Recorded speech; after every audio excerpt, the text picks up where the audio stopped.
할렐루야. 오늘도 하나님 말씀에 놀라운 은혜가 있기를 간절히 소망합니다. 오늘 말씀의 제목을 따라 읽도록 하겠습니다. 섬기는 자가 큰 자. 섬기는 자가 어떤 자라고요? 큰 자. 예. 여러분, 질문을 먼저 드리도록 하겠습니다. 여러분이 삶을 살아갈 때에 언제 가장 행복하다고 생각이 드십니까? 언제입니까? 돈을 많이 벌 때요? 또 가정이 화목할 때요? 우리는 종종 남들에게 인정을 받고 또 지금 하는 일이 무탈하게 잘 될 때, 그리고 원만할 때에 행복하다고 느낄 때가 많습니다. 그리고 언젠가는 모두가 우러러보는 그 위치에 오르게 될 때에 더할 나위 없이 행복하다고 생각할 때가 많습니다. 그러면 하나 더 질문하겠습니다. 여러분이 생각하는 그 행복 속에서 예수님은 어디에 계실까요? 예수님은 어디에 계실까요? 우리가 지금 행복하다고 생각하지만은 정말 그 행복하다고 하는 그 속에서 예수님이 어디에서 발견되고 있는지를 한번 생각해 보시라는 겁니다. 여러분, 늘 주님과 동행한다고 말하고 있습니다. 그런데 주님과 동행한다는 것은 말뿐이지 실제로 주님이 지금 어떤 마음을 계시고 어떻게 역사하시는지 모르는 분들이 너무나 많다는 것입니다. 그래서 우리는 늘 높아지길 원하고 더 많이 갖기를 원하고 많은 것을 소유하기를 원합니다. 그러나 예수님은 정작 우리를 위해서 생명을 내어주시고 섬김의 자리로 내려오셨다는 사실을 우리는 절대로 잊어서는 안 됩니다. 오늘 말씀 속에 세속적 야망의 꿈을 꾼 제자 세베대의 아들 야고보와 요한이 예수님께 다가와 속삭였습니다. 선생님, 저희가 무엇을 부탁드리면 다 들어주실 거라고 믿습니다. 주님이 높은 영광의 자리에 오르실 때 저희 둘, 한 명은 오른편에 또 다른 한 명은 왼편에 앉게 해 주십시오. 얼마나 대담하고 교만한 청탁입니까? 이는 모든 인간이 행복이라는 기준 아래 누구든지 가질 수 있는 근본적인 욕망, 즉 높아지려는 욕망의 표현입니다. 그런데 사실 우리는 야고보와 요한과 같이 매일 하나님께 기도합니다. 근데 그 기도 속에 이와 같은 욕망을 드러낼 때가 얼마나 많은지 모른다는 것이죠. 욕망을 드러내면서 내 것을 채워주시옵소서, 내 것을 잊게 해주시옵소서, 나에게 많은 것을 허락해달라고 기도할 때가 너무나 많다는 것입니다. 사랑하는 성도 여러분, 오늘 우리는 분명 주님의 의도를, 주님께서 우리에게 주시는 그 말씀의 의도를 분명 깨달아야 됩니다. 기억해야 됩니다. 여러분, 존귀하신 예수님의 제자들인 이 야고보와 요한은 늘 주님과 함께 동행함에도 불구하고 그들은 늘 서로 자리를 차지하려고 얼마나 앞을 다투는지 모릅니다. 한심한 일이 아닙니까? 그때 주님이 모든 제자를 불러 모아 말씀하셨습니다. 누구든지 크게 되고 싶은 사람은 남을 섬기는 사람이 되어야 되고, 가장 높은 사람이 되고 싶은 사람은 모든 사람의 종이 되어야 한다. 얘들아, 내가 이 땅에 온 것은 섬김을 받으러 온 것이 아니라 오히려 섬기러 왔고 많은 사람을 살리기 위해 내 목숨까지 내어주려고 온 것이란다 라고 말씀해 주셨습니다. 이 말씀은 예수님이 이 땅에 오신 목적과 예수님의 위치가 어딘지를 명확하게 알려주고 계십니다. 그리고 한심한 그들의 욕망은 세상의 모든 가치를 뒤집어 놓고 있고 높아지려면 낮아져야 된다라는 것을 분명히 말씀하고 계신 것입니다. 사랑하는 성도 여러분, 오늘 말씀을 통해서 우리가 걸어가야 할 섬김의 길, 그리고 섬길 때에 만나게 될 놀라운 축복을 발견해 나가시기를 예수님의 이름으로 간절히 축원합니다. 첫 번째로는 섬김을 거부하는 인간의 모습입니다. 조금 전 예수님께 청탁했던 이 세베대의 아들 야고보와 요한은 특별한 별명이 있었습니다. 보아너게, 즉 우레의 아들들입니다. 우레, 천둥과 같은 아들. 쉽게 얘기하면 평소 성격이 불같고 그 다음에 다혈질이고 야망이 넘치는 그런 형제였다라는 것을 표시하고 있습니다. 그랬던 그들이 사실 3년 동안이나 예수님을 따라다녔습니다. 산상 변화를 목격했고 수많은 기적들을 보았습니다. 예수님의 사랑을 직접 가르침을 받았습니다. 얼마나 행복한 삶을 살았겠습니까? 그런데도 그들 마음속에는 예수님의 의도, 예수님의 섬김과 사랑이 들어있지 아니하고 세상적 야망이 꿈틀대고 있었던 것입니다. 더 놀라운 것은 그들이 이 부탁을 언제 했냐는 것이죠. 마가복음 10장 33절에서 34절 말씀을 보면 보라, 우리가 예루살렘에 올라가노니 인자가 대제사장들과 서기관들에게 넘겨짐에 그들이 죽이기로 결의하고 이방인들에게 넘겨주겠고 그들은 능욕하며 침뱉으며 채찍질하고 죽일 것이나 그는 3일 만에 살아나리라 하시니라. 아멘. 이 말씀이 무슨 말입니까? 예수님 자신은 이젠 죽을 것이라고, 이제 십자가에 못 박혀 죽을 것이고 3일 만에 부활할 것이라고 말씀하신 겁니다. 자기의 죽음에 대해서 세 번째 예고한 것입니다. 그런데 주님의 그 뜻을 이해하지 못하고 여전히 그들은 지금 세상의 영광의 자리를 요구하고 있더라라는 것이죠. 그들의 머릿속에는 세상적 성공 논리, 그거에 사로잡혀 있는 것입니다. 예수님이 왕이 되면 우리는 총리와 부총리가 될 거야. 다른 제자들보다 먼저 그 자리를 차지해야 돼. 이런 계산법이 그들 머리에 있었다는 것입니다. 여러분, 예수님께서 희생하시면서까지 가르쳤던 진정한 섬김과 사랑은 그 어디에도 찾아볼 수 없었다는 것이죠. 사실 야고보와 요한의 모습은 아담과 하와 이후에 모든 인류가 갖고 있는 근본적인 죄성을 보여주고 있습니다.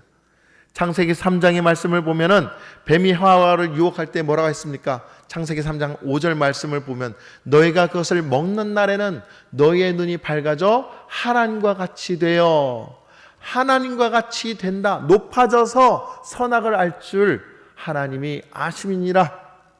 여러분, 이 얼마나 어리석은 말입니까?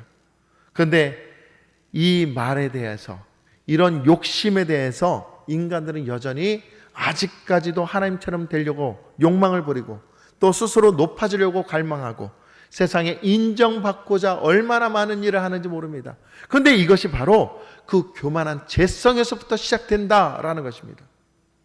여러분, 우리는 늘 높아지고 싶을 때가 많죠. 인정받고 싶을 때가 많죠. 그런데 잘 생각해 보십시오. 이것이 어디에서부터 시작됐는지. 여러분, 그 죄의 욕망이 우리의 마음속에서 예수님을 밀어내고 있다는 것을 분명 잊지 마시기 바랍니다. 그만큼 이 죄의 욕망이 무서운 겁니다. 우리는 지금 심각한 섬김 결핍증에 빠져 있습니다. 통계청 국민생활시간 조사에 따르면은 우리가 다른 일을 돕는데 쓰는 시간은 하루에 고작 6분밖에 되지 않는다고 합니다. 그 반면 자기관리, 운동이나 미용이나 취미생활 하는 데는 하루 평균 45분을 투자하고 그 다음에 SNS, 인터넷 같은 데 이런 데는 무려 2시간 이상을 소비한다고 합니다. 미국의 심리학자 진 트웬지는 이렇게 말합니다. 밀레니엄 시대에 나르시시즘 지수가 이전 세대보다 30%나 높아지고 있다. 이 나르시시즘이 뭐냐면은 자기중심성, 그리고 공간 능력 부족, 특권의식, 자기 이기주의와 자기 자신의 그런 굉장한 그 개인주의적인 것들이 높아지고 있다라고 말하고 있습니다. 현대를 셀피 시대라고 합니다. 이 셀피 시대란 무엇을 말하느냐? 인스타그램, 페이스북, 틱톡, 다양한 소셜미디어에 자기 사진을 하루에 수십 장씩 올려대면서 자기를 높이는 일을 하고 있다는 것입니다. 그런데 그 페이스북에 남을 높이는 그런 일들이 있지 않죠. 그러다 보니 남을 섬기는 데는 인색합니다. 이를 섬김 결핍증이라고 말을 하는 것입니다. 특히 우리 한국 사회는 성공지상주의에 깊이 빠져 있습니다. 한국청소년정책연구원의 최근 조사에 따르면 청년 중에 75%가 성공을 위해서 다른 사람보다 높아져야 된다, 다른 사람을 누르고 이겨야 된다는 의식 속에 빠져 있다는 것입니다. 그리고 남을 돕겠다라는 대답은 고작 12%에 밖에 되지 않는다는 것이죠. 실제로 우리 사회는 대학 입시, 취업, 결혼, 육아에 이르기까지 끊임없이 위로 오르기 위해서 끊임없는 경쟁을 하고 있습니다. 심지어는 유치원생들도 영어 유치원에 보낸다는 것이죠.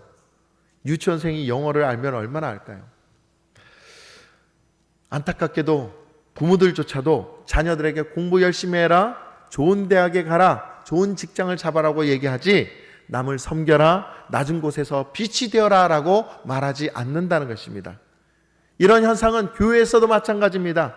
많은 성도들이 중직에 오르고 또한 사람들에게 지목받는 일을 하길 원하지 정작 청소나 주차 안내나 화장실 청소나 주방 봉사 같은 섬김의 자리에 서 있지 않으려고 할 때가 많다는 것이죠.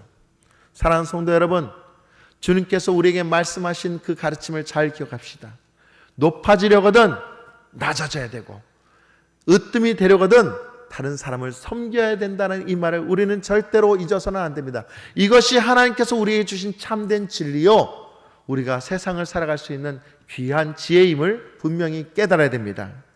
세계적인 영성학자 헬린 나우엔 교수는 하버드, 예일 등의 최고 명문 대학의 명성을 쌓았습니다. 그의 책은 베스트셀러가 되었고 전 세계 강연 요청이 쏟아지는 그야말로 세계에 부러워할 만한 완벽한 성공자였습니다. 하지만 50대 나이에 그 모든 것을 다 내려놓고 캐나다 토론토의 라르시 공동체의 중증 정신지체 장애자 그 그룹에 들어가서 장애인들을 섬기게 되었습니다. 나우엔 교수는 그때 고백을 이렇게 남겼습니다. 저는 성공과 인기에 중독되어 남들보다 앞서기만 바빴습니다. 오르막길에서는 경쟁하느라 바빴고 정작 중요한 것을 놓치고 있었습니다. 그리고 이 나우엔 교수는 아담이라는 그 장애인을 섬기면서 이렇게 말합니다. 예수님은 낮고 천한 자리에서 사람들을 섬기셨습니다. 내가 낮은 곳에 내려가 보니 거기에 예수님이 계셨습니다. 예수님을 온전히 섬기고 나아가는 것은 낮고 작은 자리에 서 있을 때 비로소 완성되는 것입니다 라고 말을 했습니다. 그는 매일 아담을 씻기고 먹이고 산책시킬 때에 비로소 하나님의 사랑을 느끼게 되었다라고 고백을 했습니다. 사랑하는 성도 여러분, 오늘 우리는 끊임없이 높아지고 끊임없이 많이 가지고 끊임없이 많은 것을 가지고 또 행복을 누리려고 하고 있습니다. 그러나 오늘 주님께서 하신 말씀을 기억하시기 바랍니다. 높아지려거든 낮아지고 으뜸되려거든 사람을 섬겨라. 이것이 오늘 우리에게 주신 귀한 진리의 하나님의 말씀이며 또한 하나님의 축복의 통로라는 것을 우리는 잊어서는 안 됩니다. 그런데 오늘 우리는 정말 솔직해져야 됩니다. 왜냐하면 우리 안에도 야고보와 요한과 같은 높아지기 원하는 그런 교만함과 어리석은 그런 욕망이 얼마나 많은지 모른다는 것이죠. 교회에서든 가정에서든 직장에서든 다른 사람들에게 높아지기를 원하고 있지 않습니까? 그러나 여러분, 오늘 주님께서 우리에게 말씀하신 것을 잘 기억하십시오. 그리고 우리는 회개해야 됩니다. 남들보다 높아지려고 했던 것들, 남들보다 더 많은 것을 얻으려고 했던 것들, 남들보다 더 높은 위치에 서려고 했던 그 모든 것을 회개하고 이제 주님과 같이 낮아지는 믿음의 거룩한 백성들 되시기를 예수님의 이름으로 간절히 축원합니다.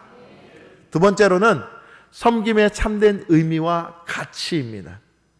예수님은 제자들의 그 어리석은 청탁에 대해서 놀라운 가르침으로 응답해 주셨습니다. 마태복음 20장 22절 말씀을 보시면 예수께서 대답하여 이르시되 너희는 너희가 구하는 것을 알지 못하는도다. 내가 마시려는 잔을 너희가 마실 수 있느냐. 여러분, 지금 야고보와 요한이 구하는 것이 정작 무엇인지 모르고 있다는 것이죠. 주님이 마시려는 잔은 무엇입니까? 단순한 고난을 말하는 것이 아니라 하나님의 거룩한 진노와 인류의 모든 죄악을 대신 짊어질 십자가의 고난이며 죽음을 의미한 것입니다. 그런데 이 야고보와 요한이 그것을 감당할 수 있겠냐는 것이죠. 하늘의 하나님의 아들이신 예수님께서 친히 이 땅에 오셨습니다. 종의 모습을 취하시고 우리를 위해서 직접 생명까지 내어주신 위대하신 분이십니다. 진정한 섬김의 시작이 시작된 것이죠. 빌립보서 2장 7절 말씀 우리 함께 읽도록 하겠습니다. 다 같이 시작. 오히려 자기를 비워 종의 형체를 가지사 사람들과 같이 되셨고. 아멘. 여러분, 여기서 비워, 이 단어의 원어 뜻을 보면은 케노시스라고 합니다. 케노시스는 완전히 쏟아붓는다. 다시 말하면 항아리를 뒤집어서 마지막 그 물 한 방울까지 쏟아내는 것을 말하는 것입니다. 그러니까 주님께서 마지막 그 피 한 방울까지 쏟아내시며 우리를 구원하시기 위해서 자신을 희생하셨다라고 지금 말씀하고 있는 것입니다. 하나님의 하늘의 영광과 권세를 내어놓고 종의 모습으로 우리에게 오셔서 우리를 온전히 섬겨주셨다라고 말씀하고 있는 것입니다. 이것이야말로 사랑의 극치요 섬김의 완성인 것입니다. 가장 높으신 분이 가장 낮은 곳으로 오셔서 우리를 섬겨주셨다 하니 얼마나 감사한 일입니까? 그리고 주님께서는 우리에게 말씀하시길 나와 같이 내가 행한 것 같이 너희도 세상을 섬기고 많은 이들을 섬겨라 라고 말씀하고 있는 것입니다. 놀랍게도 세상조차 이제 섬김을 최고의 가치로 인정하고 있습니다. 이를 서번트 리더십이라고 얘기하는데요. 이 서번트 리더십은 다른 이를 섬김으로 동기를 부여하고 그들의 성장을 돕는 것이라고 얘기합니다. 1997년 IMF 경제위기 속에서 유한 킴벌리 문국현 사장은 구조조정 대신에 섬김의 리더십을 발휘했습니다. 직원들을 해고한 것이 아니라 오히려 일자리를 나눠주고 4조 2교대 근무제를 도입해서 근무하지 않은 저는 그 쉬는 날 교육하고 자기 개발의 시간을 갖게 했다는 것입니다. 그 결과 어떻게 됩니까? 생산성과 경쟁력이 크게 향상되었습니다. 그리고 유한 킴벌리가 굉장히 소중한 그리고 큰 기업이 될 수 있게 되었다는 것이죠. 여러분, 섬김의 경영은 기업을 살리고 더 큰 성공을 가져오는 것입니다. 이것이 바로 하나님이 우리에게 알려주신 원리라는 것이죠. 베스트셀러 작가 필립 얀시는 40여 년 동안 8,000명의 사람들을 인터뷰했습니다. 그리고 얻은 결과가 무엇이냐면 화려한 스포트라이트를 받은 스타들은 겉으로는 대단해 보이지만은 속으로는 불안하고 자기 의심이 가득한 정말 어려운 삶을 살고 있다는 것이죠. 그에 반해 오히려 자기 자신이 있는 곳에서 겸손히 섬기는 사람들, 빈민촌의 의사, 시골의 사회사업가, 오지의 선교사님들, 그들에게 참된 만족과 깊은 평안을 누리고 있음을 발견하게 되었다라고 말을 했습니다. 여러분, 생활은 어려울지 모르지만 그들의 마음조차 하나님의 은혜로 가득 넘치게 되었다라고 말을 했습니다. 사랑하는 성도 여러분, 이것이야말로 예수님께서 말씀하셨던 하나님의 법칙, 섬김의 법칙이라는 것을 우리는 분명 깨달아야 됩니다. 이 섬김의 법칙을 우리가 실행할 때에 우리는 결국 주님의 은혜로 높아지고 주님의 은혜로 많은 은혜를 누릴 수 있게 된다는 것입니다. 사랑하는 성도 여러분, 우리는 섬김을 받으러 이 땅에 난 것이 아니라 섬기는 자로 부르셨음을 분명히 믿으시기 바랍니다. 섬기는 자로 우리를 파송하셨고 섬기는 자로 우리를 전도자로 세우셨다는 거예요. 그러니 우리가 가만히 있는 것이 아니라 주님의 말씀을 가지고 세상 밖으로 나아가 저 죽어가는 생명들을 위해서 전도하며 섬기며 그들을 하나님께로 이끌어내야 한다는 것이죠. 여러분, 이것이 바로 은혜의 역사이며 하나님께서 우리에게 원하시는 바라는 것을 우리는 분명 잊지 말아야 됩니다. 주님께서 친히 우리를 섬겨주셨듯이 우리도 예수님처럼 낮은 곳에서 온전히 섬기고 거룩한 백성이 되어야 됩니다. 그리고 세상의 가장 복된 자리에 있음을 늘 하나님께 감사드리며 늘 그 자리에서 하나님의 영광과 함께 예배하는 우리 모두가 되기를 예수님의 이름으로 간절히 축원합니다. 세 번째로, 섬김의 삶으로 변화되려면 어떻게 해야 되는가? 여러분, 우리가 어떻게 해야 섬김의 삶을 제대로 살 수 있는가? 두 가지로 도전하고자 합니다. 첫 번째로는 성공보다 가치 있는 섬김을 선택해야 한다는 것입니다. 여러분, 우리는 성공을 원하는 것이 아니라 오히려 가치 있는 섬김으로 나아가야 한다는 것이죠. 야고보와 요한이 간과한 것이 바로 이것입니다. 그들은 남들보다 높이 올라야 인생의 성공이라고 여겼던 것이죠.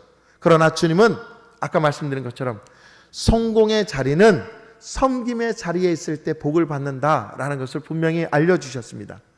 위대한 전도자 D.L. 무디 목사님은 이렇게 말했습니다. 위대한 사람은 얼마나 많은 사람을 부리는가에 있는 것이 아니라 얼마나 많은 사람을 섬기는가에 있습니다 라고 말하고 있습니다. 여러분들은 얼마나 많은 사람을 섬기고 있습니까? 혹 누구보다 높이 오르려고 싸우면서 경쟁하면서 살고 있지 않습니까? 그래봐야 아무 소용없다는 것을 오늘 말씀이 말하고 있습니다. 숙명여대 이경수 총장이 1982년 부임했을 때 당시 숙명여대는 심각한 위기에 빠져 있었습니다. 재정 적자가 누적되어서 용산구 효창동의 협소한 부지 때문에 확장하기 어려운 상황이었습니다. 그리고 교직원들의 사기는 떨어졌고 학생들도 학교에 대한 자부심이 없어졌습니다. 그래서 학교가 이제 곧 문 닫을 위기에 있었습니다. 그때 이경수 총장은 어떤 일을 했습니까? 새벽 5시에 일어나서 늘 하나님께 간구하며 기도했습니다. 하나님, 이 학교를 어떻게 세워주실지 주님이 인도하여 주시옵소서. 하나님, 지혜를 허락하여 주시옵소서. 어떻게 해야 이 학교를 바로 세울 수 있겠습니까? 그리고 그가 발휘한 것은 바로 섬김의 리더십이었습니다. 학생들의 이름을 외우고 만나면서 안부를 여쭙습니다. 그리고 청소하는 분들과 친근하게 대화를 했고 그들의 가정 형편을 돌보았습니다. 또 교수들의 연구와 강의를 적극 지원하였고 개인적인 고민까지 들어주었습니다. 뿐만 아니라 동문들을 일일이 찾아가서 학교의 발전을 함께 논의했다고 말하고 있습니다. 사람들은 처음에 의아했습니다. 왜 저렇게 낮아진 모습으로 말을 하지? 하지만 그녀의 진정성은 많은 사람들을 변화시키게 했습니다. 결과는 놀라웠습니다. 불과 3년 만에 2만 평의 새 캠퍼스를 확보했고 100억 원에 넘는 발전 기금으로 인해서 또 학교가 다시 새롭게 일어설 수 있었습니다. 첨단 연구시설과 도서관, 기숙사가 연이어 건립되었고 입학 경쟁률이 급상승함으로 명문대학으로 재도약하게 되었다는 것입니다. 대학 최초 한국의 경영자상을 수상한 그녀가 이렇게 말을 합니다. 저는 그저 한 사람을 귀하게 여겼습니다. 그리고 그들을 섬겼습니다. 하나님께서 그 작은 섬김을 통해서 크게 사용하셨습니다. 여러분, 한 사람 귀하게 여기셨다. 꺼져가는 등불도 끄지 아니하시는 주님의 사랑을 볼 수 있지 않습니까? 주님은 오늘도 우리의 기도를 들으시며 한 사람을 귀하게 여기시며 우리의 모든 것을 다시 회복시켜 주시려고 오늘도 우리를 위해서 십자가의 은혜로 인도해 주심을 분명히 믿어야 합니다. 사랑하는 성도 여러분, 우리가 예수 믿는 이유는 단순하게 잘 먹고 잘 살기 위함이 아닙니다. 예수님께서 우리에게 보여주신 섬김을 통해서 모두가 하나님 나라로 들어가고 모두가 구원받는 백성 되게 하기 위한 믿음의 사용, 믿음의 거룩한 도구가 되는 것이 바로 하나님의 거룩한 뜻이라는 것이죠. 이것이 바로 가치 있는 삶이라는 것입니다. 그러므로 여러분, 우리의 가치, 성공의 가치로 올리지 말고 섬기는 가치로 온전히 나아가는 우리 모두가 되기를 예수님의 이름으로 간절히 축원합니다. 여러분, 교회 안에서 실천 방안이 있습니다. 교회 안에서 어떻게 해야 됩니까? 교회 청소를 자원해서 해보시기 바랍니다. 어느 누가 맡았다 해서 그 사람만 청소하는 것이 아니라 내가 이번에 하나님께 받을 은혜가 큽니다. 그러면 내가 교회를 청소하겠습니다. 또 화장실을 청소하겠습니다. 이런 섬김의 마음이 돼야 돼요. 그리고 주방봉사도 순서가 됐기 때문에 하는 것이 아니라 내가 정말 하나님께 받은 은혜가 큽니다. 그러므로 내가 손수 나아가서 적극적으로 참여하기를 원합니다. 이런 마음으로 함께 동참하시라는 거예요. 차량봉사, 주차 안내도 마찬가지입니다. 우리 사랑하는 성도들 안전하게 교회에 올 수 있도록, 안전하게 차를 댈 수 있도록 내가 함께 있을 때에 주님께서 기뻐하시겠다라는 마음을 가지라는 것입니다. 뿐만 아니라 병원에 입원한 성도를 문병해 보십시오. 심지어는 전화로 위로해 주시기 바랍니다. 그럴 때에 하나님의 놀라신 은혜가 치유의 역사를 일으키는 줄 믿으시기 바랍니다. 그리고 새 가족을 기도로 관심 가져보십시오. 교회에 새로 왔으나 누구도 관심 가져주지 않는다면 소속감이 없어서 또 다시 다른 교회로 갈 수밖에 없습니다. 여러분, 새 가족이 오면은 기쁜 마음으로 그들과 함께 하나 되려고 노력하십시오. 말을 건네고 또한 심지어는 같이 선물도 하고 안부를 여쭙고 이런 믿음의 삶, 은혜의 삶을 나눌 때에 하나가 될 수 있게 되는 것입니다. 이렇게 교회에서 실천할 때에 하나님이 우리로 하여금 귀한 섬김의 은혜로 더욱더 교회가 부흥되게 되는 줄 믿으시기 바랍니다. 두 번째로는 예수님의 성품을 배우고 닮아가야 됩니다. 여러분, 예수님의 성품을 배운다는 것은 다름 아니라 내 삶의 주인을 주님으로 모신다라는 것을 말하는 것입니다. 섬김의 삶을 살기 위해서 가장 확실한 것은 예수님을 모시는 것입니다. 예수님이 지금 어떻게 사셨습니까? 미천한 우리를 섬겨주셨습니다. 그 모든 높은 것들, 많은 능력을 내려놓고 지금 우리를 섬기시기 위해서 십자가 지시기 위해서 이 땅에 오셨다고 말하고 있지 않습니까? 우리도 그 성품을 배워야 됩니다. 그 성품에 응답하여서 우리도 낮은 자리에 가서 함께 주님과 동참할 수 있게 돼야 됩니다. 마태복음 11장 29절 말씀입니다. 나는 마음이 온유하고 겸손하니 나의 멍에를 메고 내게 배우라. 그리하면 너희 마음이 쉼을 얻으리니. 아멘. 여러분, 우리의 힘으로 섬긴다는 것은 사실 온전히 실천하기 힘듭니다. 그러나 온유하고 겸손하신 주님을 우리 마음 왕자에 모시면서 주님께 주도권을 맡길 때에 주님의 은혜로 온전히 섬길 수 있게 되는 것입니다. 예수님의 생애를 한번 떠올려 보십시오. 주님은 무한한 능력을 가지고 있음에도 불구하고 그 능력을 한 번도 자기 영광이나 개인적인 이익을 위해서 사용하시지 않으셨습니다. 또한 병을 고치는 능력이 있으셔도 돈 버는 데 이용하시지 않으셨습니다. 수많은 사람들이 따랐음에도 불구하고 그 인기와 권력을 누리려고 생각하시지 않으셨다는 것이죠. 오로지 제자들의 발을 직접 씻기면서 낮은 자세로 제자들을 섬기고 많은 사람들을 섬겼다라는 것이죠. 그리고 그 고귀한 생명을 우리에게 허락해 주셨다는 것입니다. 예수님의 말씀을 다시 한번 기억합시다. 섬김을 받으러 온 것이 아니라 섬기러 왔다. 섬김을 받으러 온 것이 아니라 섬기러 우리에게 오셨다라고 분명 말씀하고 있습니다. 사랑하는 성도 여러분, 오늘 우리는 이 말씀에 집중해야 됩니다. 우리도 또한 섬김의 자리로 나아가야 됩니다. 섬김의 자리로 나아가 주님이 원하시는 섬김이 무엇인지를 분명히 깨달아야 됩니다. 여러 종교를 연구하던 심리학자 M. 스코펙은 결국에 예수님을 영접하게 되었는데, 왜 예수님을 영접했냐면 많은 그 신들을 연구하다 보니 자기를 희생함으로 섬겼던 사람은 오직 예수님밖에 없더라는 것이죠. 그래서 그 희생하시고 섬긴 예수님을 온전히 믿기로 다짐하며 하나님 앞에 나오게 된 것입니다. 그리고 어네스트 고드는 이렇게 고백합니다. 우리 그리스도인들은 섬김을 받으러 세상에 태어난 것이 아니라 섬기기 위해 세상에 태어났습니다. 섬김을 게을리하는 사람은 인생의 본분을 저버린 사람입니다. 그러니 절대로 섬김을 게을리지 하지 마십시오. 여러분, 예수님이 우리의 삶의 진정한 주인이 되실 때에 우리의 가치관과 우선순위가 완전히 바뀌게 되는 줄 믿으시기 바랍니다. 더 이상 나를 높이려 하지 말고 다른 사람을 섬기고 다른 사람이 높아지게 할 때 오히려 예수님이 그들에게 역사하여 주셔서 하늘의 비밀을 허락하여 주시고 그 비밀로 말미암아 구원의 역사를 이루게 하시는 줄 분명히 믿으시기 바랍니다. 뿐만 아니라 여러분, 세상에 나가 전도하는 일도 온전히 섬기는 겁니다. 전도해야 됩니다. 이것이 귀한 섬김입니다. 주님이 우리를 통해서 지금도 구원받기를 원하는 백성들 기다리고 있다는 것을 우리는 분명 잊지 말아야 됩니다. 저는 우리 속초 만천교회도 아무도 모르게 묵묵히 낮은 자리에서 뜨거운 마음으로 섬기는 분들 참 많이 발견했습니다. 빛과 소금의 역할을 하는 분들 참 많이 발견했습니다. 그분들을 뵐 때마다 저는 깊은 존경과 또한 깊은 감사의 말씀을 드리고 싶습니다. 그렇듯 드러나지 않은 곳에서 주님의 사랑을 실천하는 우리가 되기를 간절히 소망합니다.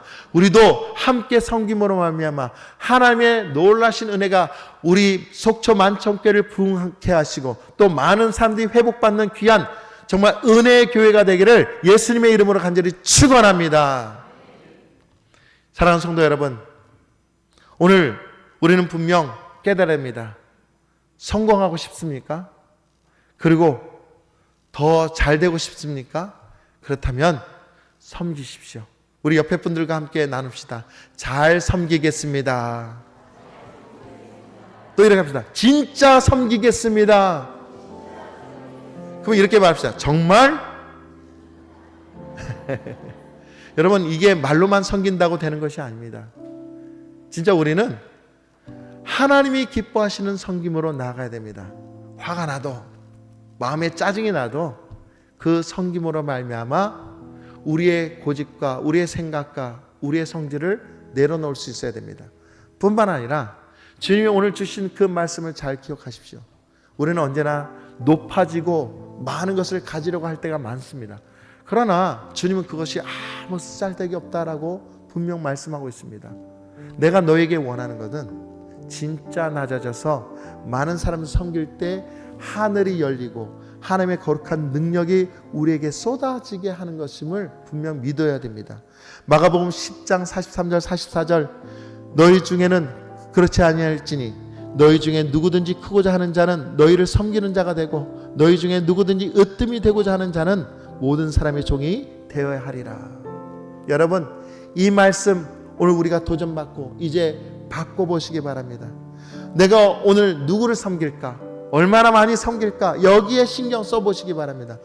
그러면 진짜 주님이 역사하시고 놀라운 은혜가 우리 삶 가운데 이어진다는 것을 열매 맺게 됨을 분명히 믿으시기 바랍니다. 여러분, 우리는 섬김으로 인해서 큰 자가 될 수 있습니다. 섬김을 인해서 하나님께서 인정받는 자가 될 수 있습니다. 이 시간 함께 기도 제목을 보도록 하겠습니다. 기도 제목을 보시면 하나님, 겸손히 섬기는 마음을 우리에게 허락하여 주시옵소서. 우리가 단순하게 말로만 섬기는 것이 아니라 진짜 주님의 사랑으로 섬기게 하여 주시옵소서. 또한 가정과 교회에서 섬김을 실천하게 하여 주시옵소서. 나의 이익과 유익을 위해서 구하는 것이 아니라 실제로 우리 속초 만천께서 내가 섬기고 내가 좀 더 많은 사람에게 배려해 줄 수 있는 그런 믿음의 백성들 되어야 됩니다. 오늘 식당에서 한번 보겠습니다. 얼마나 많이 섬기는가. 그리고 섬김을 통해서 하나님의 영광을 드러내게 해야 됩니다. 여러분, 여러분이 섬길 때에 하나님의 능력이 나타난 줄 믿으시기 바랍니다. 하나님의 사랑이 우리를 온전히 변화시키고 회복시키는 줄 믿으시기 바랍니다. 이 시간 우리 함께 기도할 때 하나님 정말 진정으로 섬기는 자가 되게 하여 주시옵소서. 가정과 교회에서 섬김을 실천하게 하시고 섬김을 통해서 하나님 나라가 나타나게 해달라고 이 시간 우리 함께 기도하며 나가겠습니다. 기도하겠습니다. 사랑과 은혜가 많으신 하나님 아버지 감사합니다. 오늘 주님께서 귀한 말씀을 허락해 주셨습니다. 이 말씀을 통해서 하나님을 그 섬김을 우리가 배우며 섬김으로 온전히 나갈 수 있는 순종이 되게 하여 주시옵소서. 우리 사랑하는 성도 여러분께서 늘 하나님의 그 귀한 그 은혜의 자리에 있기를 원합니다.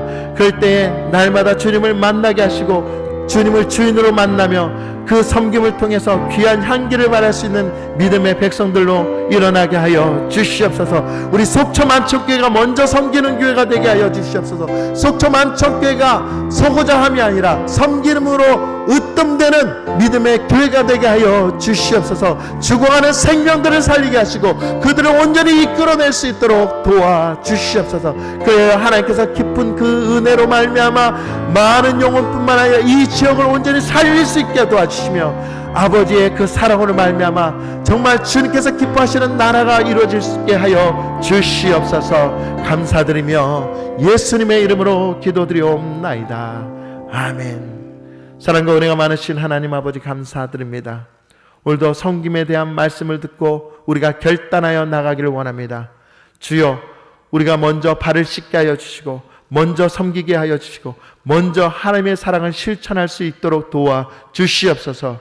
그래야 보이지 않는 곳에서도 늘 그늘진 곳에서도 우리가 스스로 나아가 섬김으로 말미암아 많은 사람들이 유익을 볼 수 있도록 우리가 밑거름이 되게 하시고 늘 기도로서 이 교회를 부흥시키고 기도로서 죽어가는 생명을 살릴 수 있는 믿음의 증거자들이 될 수 있도록 인도하여 주시옵소서. 오늘도 우리 속초만천교회가 든든히 세워지게 하여 주시고 상처받은 이웃을 위로하게 하시며 잃어버린 영혼을 복음의 빛으로 온전히 이끄는 귀한 축복의 동로로 통해서 쓰임받게 하여 주시옵소서. 감사드리며 예수님의 이름으로 기도드리옵나이다. 아멘.